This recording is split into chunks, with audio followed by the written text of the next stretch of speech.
حضرت علی رضی اللہ تعالیٰ عنہ نے فرمایا، خاموشی ایک عظیم نعمت ہے، خاص طور پر اس وقت جب اختلافات زیادہ ہوں، آوازیں بلند ہوں، علم کی کمی ہو اور دلیل کی کوئی اوقات نہ ہو۔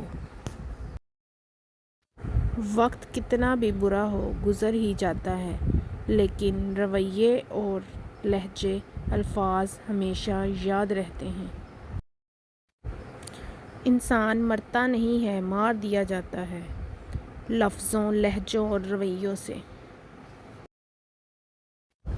کسی کو اتنا مجبور نہیں کرنا چاہیے کہ وہ اپنی خاموشیاں توڑ کر لفظوں سے تمہاری دھجیاں اڑا دے۔ میٹھے لوگوں سے مل کر میں نے جانا ہے، کڑوے لوگ اکثر سچے ہوتے ہیں۔ کبھی کبھی بے حس ہونا پڑتا ہے، اگر دل پر پتھر رکھو تو لوگ پاؤں رکھ کر کچل جاتے ہیں۔ لوگوں کے ساتھ ان کے کردار کے مطابق نہیں بلکہ اپنی تربیت کے مطابق رویہ اختیار کرو۔